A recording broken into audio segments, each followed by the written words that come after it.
What's going on, guys? You're hanging with Philip Chiapone, the one and only general of the one and only Chiapone army, growing slowly but surely each and every day. Now we're back with a real episode of Fire Red Omega Egglocke. So sorry about the last episode. Everything got fucked up, and I mean everything. So now we're back. Here's a quick look at the team. I'm not going to get into much detail about it, but now, today's episode, we are going to plow through, yes, I said plow, we are going to plow through Mount Moon. Now, while I talk, we're going to destroy this Weedle. Now, I haven't played in a while, besides that last episode, but that was weird. So I do have to remember that this is an Egglocke. So if things faint, they are gone forever. And I don't want to do that. I don't want that to happen. No, I could have fucking used Earthquake. God damn it. If you haven't already checked out my last video, I seriously suggest you go check that out. I did the original 151 Pokemon challenge, which is I have to write down the names of all 150 Pokemon in 12 minutes. And I think you should go check it out. It's a really good video, in my opinion, anyway. I say really good, but it's my video, so of course I'm going to say that. That's not true. I'm very self-critical sometimes. Anyway, we already caught a Pokemon in this place, and the voucher for it it's in the box. I forgot what the hell it was. But I really don't care, because we're just going to plow through this place. That's just going to be today's episode. I am going to kill a certain amount of wild Pokemon, just for the experience, because I kind of need it. Seeing as how these wild Pokemon are higher level than me. I understand I have 6 Pokemon, so there's a reason that they're all higher level than me, because I really shouldn't have 6 Pokemon yet. But it is a Nuzlocke variant, so the more Pokemon the better. Plus, I think I have a group of really solid 6 Pokemon here. Except for maybe Matthew. I don't know. Matthew's not looking too good. I mean, could be worse. Is Matthew the worst one on my team right now? Yeah, I think so. Matthew or Effie? And Antonio's not looking too swell either. But Chiapone, Degajan, and Larry all looking top notch. So, again, if you haven't already, I'm doing live streams. The next one is going to be on Friday night, where I'm going to continue my playthrough of Resident Evil, the original HD remake for the PS4, and this game is scary as shit. I'm in this room right now where I happen to find like a thing. If you don't know how Resident Evil works, you can't save unless you're at a certain place and you have a certain item. I had neither. I was not close to any save place. I didn't have the item. And you can only carry like 8 things at once, so everything else has to be in an item storage box. The item storage box is usually, well, I think always, right by the place where you save. So, it didn't work. I was bad. So I went into this house, right? I didn't have a thing to save. I hadn't saved in so long. I had made a lot of progress, and every time you die in that game, you have to go back to the beginning, to the last time you saved. And I hadn't saved in like an hour and a half. So I came into this house, and I was at the point where, in health, I have nothing else on me to heal myself. So if I had taken, 3 more damage, 3 more hits, I would have gone down, because I know how much the average hit does.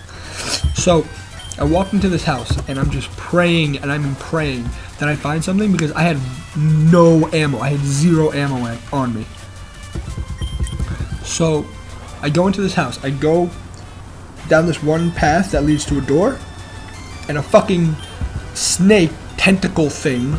Oh shit, I'm running low on health. I need to pay attention. Like this snake tentacle thing chokes me, takes away some of my health. So there goes one of them. I know if I get 2 more times, I'm fucked. So I go down this corridor. I go all the way to the end of the corridor before going into any of the branching rooms. And I take this thing off the wall. I forgot what it was, but I picked it up. And behind it was a beehive. And these fucking wasps, or bees, or whatever, started chasing me. So I ran back the way I came. And I did not want these bees to touch me at all. Luckily, I got back to the door I came from without the bees hitting me. I say luckily because as I walked by again, the snake tentacle thing grabbed me again. Like, it wasn't a jump scare thing. It's every time I walk by there, it's gonna hurt me, which is stupid. So now I'm at the point where if I get hit one more time, I'm gonna die. So there's the entrance, the corridor I went down, which I'm not gonna go down again, a big door and a little door. I don't know why. I decided to go in the big door. Now, the way the big door was, I go in the big door. Now let's say I go in the big door, right? Door's here, I'm here, I'm right here. Now the camera is here, so all I can see is myself and like the wall. And directly above me on the wall, there was like this 6-foot tarantula crawling down from above me. I immediately went back in the door that I came from and I said, no, I'm not doing that. And I thought I was fucked. I thought all hope was gone. I go into the little room, there's a save point, an item box, the thing to let me save, and a medicine spray. I was blessed. I was absolutely blessed. Now the problem is, I still only have 1 bullet now. I only had 1 extra bullet in the thing. I wasted all my ammo trying to kill this thing that apparently I can't kill. Fucking annoying. So, I have 1 bullet. I have like 1 acid shell for a grenade launcher. And that's it. So, I have to try to navigate. I don't know if I'm going to go with the bees, the spider. I don't know what I'm doing. But I only have 1 bullet to do it with. I have a shit ton of stuff to heal myself. So, I'm not worried about that. This game is stressful. And most of all, it is scary as shit. You know, before playing this, the only Resident Evil I've ever played was 5 for like an hour. And people say that 4 was the last really good Resident Evil. So I played 5, and it was different. It was the same style as 4, but it wasn't done nearly as well. Oh shit, I'm gonna die, aren't I? Okay, I'm fine. But it wasn't done nearly as well. So, it was like a third-person shooter, and it was okay, but oh god, I'm sorry guys. I need to blow my ears.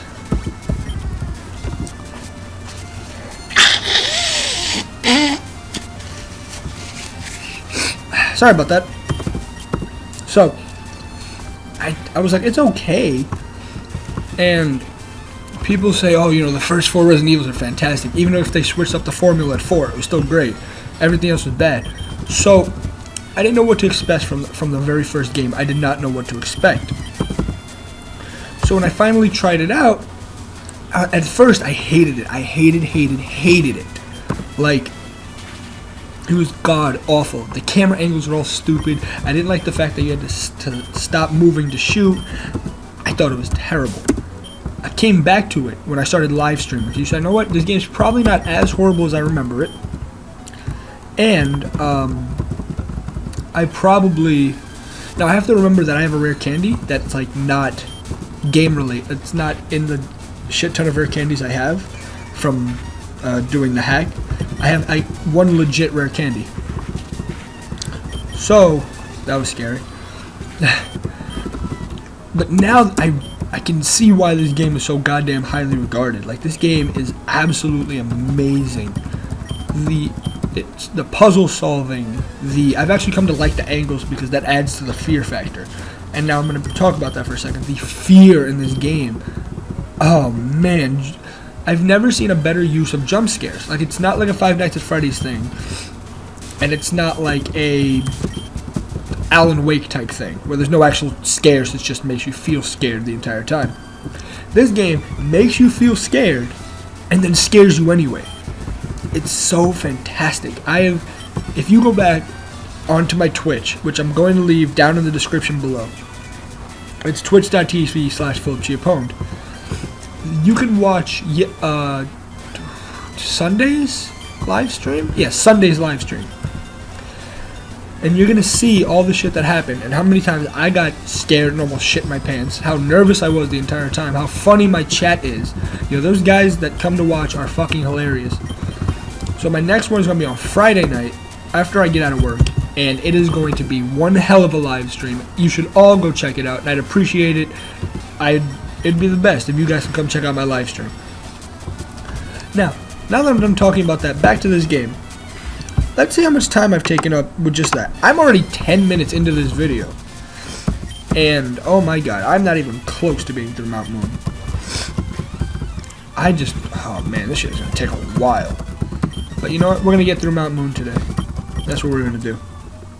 Maybe I'll cut out some stuff like me blowing my nose. If you guys don't know what I'm talking about, it's probably because I cut it out. So I don't know why I'm mentioning it. Recording is weird, man. Shit is weird. I don't know what I like better, recording, making YouTube videos or live streaming, because they each have their own pros and cons to it. One pro of making YouTube videos is that I really get to, I get to edit the video, and I get to make sure it comes out the way I want it to, except for the last episode of this that was retarded. And I can admire when I can see how many people watch. I can edit thumbnails. I can do stuff like that. Now, live streaming has the element of I feel like I'm actually talking to somebody, as opposed to a camera at which other people will see later. Like in both scenarios, recording and live streaming, I'm talking to a camera, but live streaming, what I say gets directly transmitted to you like that. So I feel like I'm actually talking to people because I can have conversations. Here, you guys can leave me a comment on what you think, how you think the video went, or if you want to comment a box number, an egg number for the next Pokemon I catch, which would be awesome. You know, you can do that, and I can answer you. I promise I will answer you. But I can't have full-on conversations in real time like I can when I live stream. So, you know, there's pros and cons to both. Now that I'm actually done talking about it, we're gonna get back to this. This game, I know this game's gonna fuck me over, and I know it is. Like, I have a feeling I'm not gonna get through Misty's gym alive. And when I say alive, I mean everything. Not gonna happen. I'm obviously gonna go through the Nugget Bridge and all the way to Bill's house before I fight Misty. Because if I fight Misty, I'm just going to get wiped out. Like, I know I'm going to get wiped out. That's not a question. So, Zigzagoon. Can I take on a Zigzagoon? I think I can take on a Zigzagoon. Let me use Bite because, you know, stab. Although Bite is special in this game, so. Anyway. Oh boy. As I was saying, Misty is going to be difficult. She has 6 Pokemon, just like every gym leader does. And she has 5 water Pokemon and a Togetic. And I think her highest level is 23, or 21. And that's crazy compared to the nothing I have, which all 14. By the time I get out of here, maybe everything will be 15. Maybe. By the time I do the Nugget Bridge and everything else, maybe everything will be 17, 18 at the max. It's not going to be fun. It's going to be difficult. I know that. Come on, Hiker Marcos. I'm already 13 and a half minutes in. God damn it. I hate the way my nose runs. It's the fucking worst.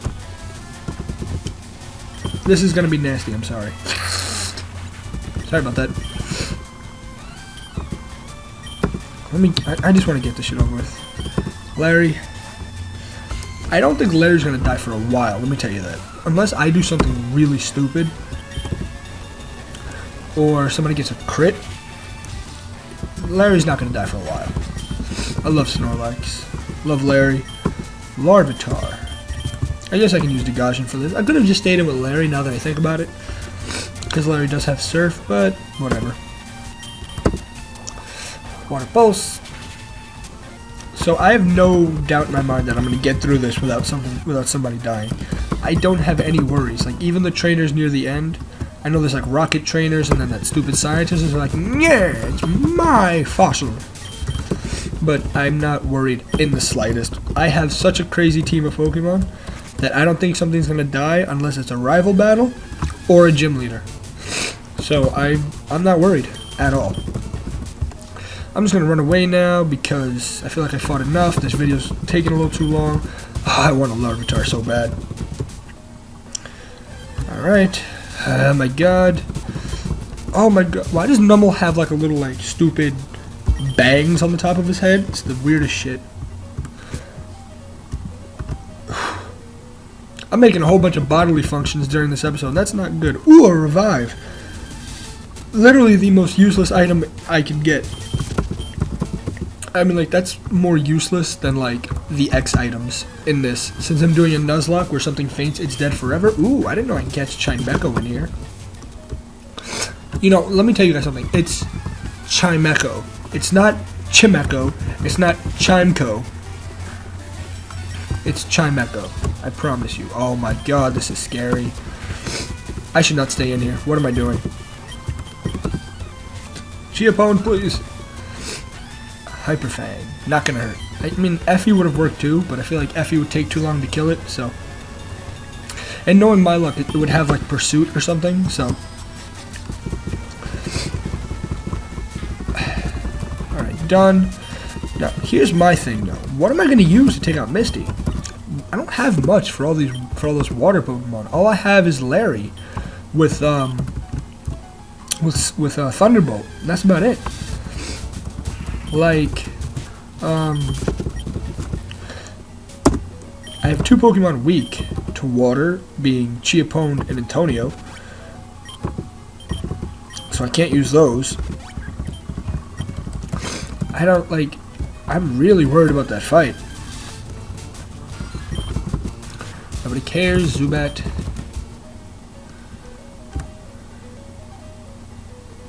I forgot to get that Pokeball. Whatever. Not really too concerned about it.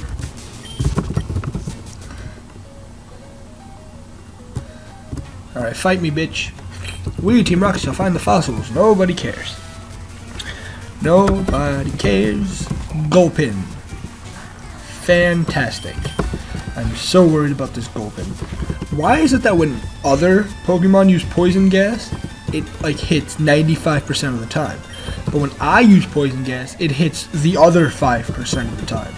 Like, and when I say the other, I don't mean the other plus the 95% that they use for 100%. No, I mean it hits 5% of the time. Same thing goes for like Hypnosis. I'm so sorry. If I use Hypnosis, it has like 20 accuracy. The opponent uses it's like 85. It's retarded.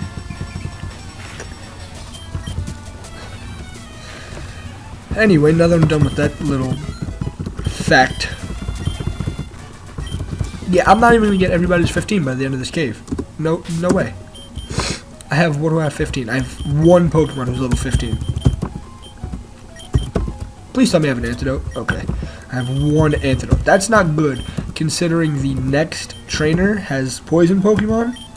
That can be potentially very scary. Alright, can we just finish this, please? Hey, stop! I found these fossils. They're both mine! Yeah, I've memorized a lot of the lines in this game. I've played through the first, the Fire Red and Leaf Green games way too much. And I told you, this game doesn't switch up any of the dialogue or anything like that. It's just, it revamps every single trainer, every gym leader. It makes them super, that makes it a lot more difficult, more challenging. That's all it is, and I really like that. And it switches up what Pokemon you can find, which I love. This is a fantastic hack. Drayano made this, who's the maker of so many other fantastic hacks, and it's just another fantastic hack. Coughing doesn't have Levitate, does it? And just in case. I'm actually going to pause the recording here. I will be right back, people. I'm sorry. Sorry about that, and we're back with the game.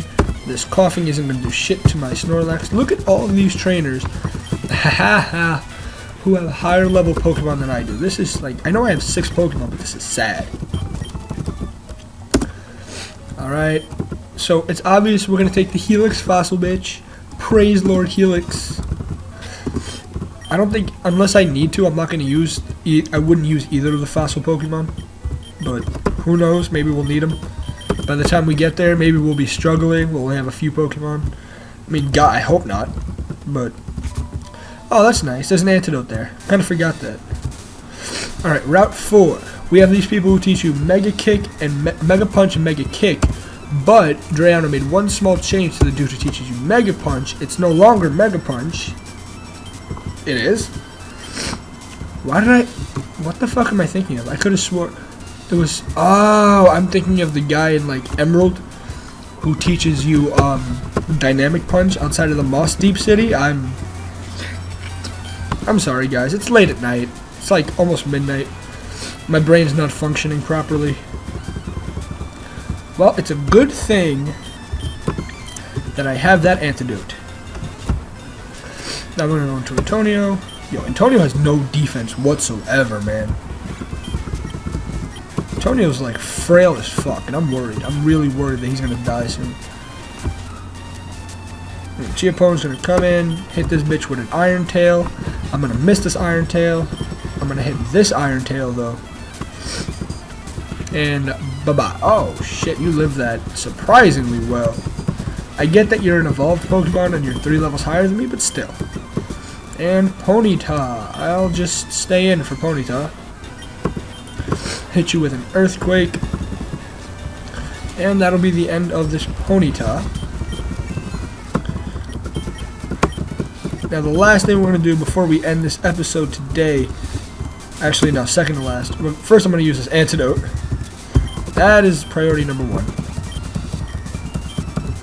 Next we are going to catch a Pokemon here, which we will exchange for an egg.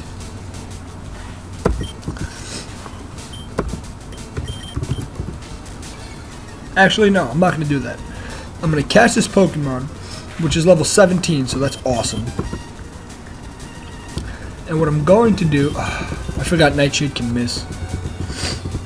I want you, somebody who has not have a Pokemon named after them already, to comment on this video which box number and which egg you want to be named as a Pokemon after you. It'll be a level 17 Pokemon, so I very well might use it, depending on what it is. I guess I can go into Chiappone. That's assuming I catch this thing. What's that? That did nothing, which is perfect. Stop with the sand attack. I'm supposed to lower your accuracy. You don't lower my accuracy. God damn it. Just use Scratch. Why do you have to keep using sand attack? And one more Mud Slap should get it to the point where I feel confident catching it. Problem is I'm never going to get there. And it looks like I just noticed we have a speed tie between my Aeron and this little stupid Sandshrew. And that's kind of cool, I guess. We only have 3 Pokeballs, which is not optimal. But it looks like it didn't matter. We caught a Sandshrew. Now this is going to be a voucher, obviously, which we will claim in the next episode. So, oh, I poisoned. I'm so glad I didn't get a level 14 Pokemon. Oh no. And instead I got a level 17 Pokemon. I need to switch out now.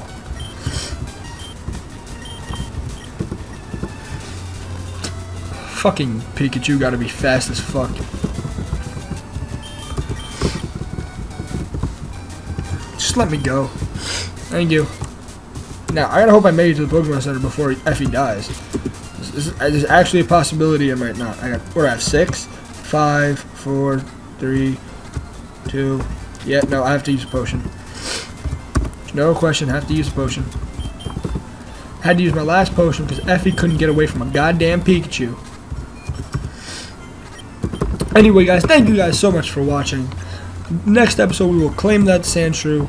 We will go up the Nugget Bridge, fight our rival, and get to Bill. I'm so grateful for all you guys watching. If you did like the video, please hit that thumbs up button. It means the world to me. And subscribe if you haven't already. When we reach 100 subscribers, I will be doing a video game giveaway. I will give away any video you guys, I will give away any video game you guys want that's currently out on the market today. So, here's some rare candy. At ease.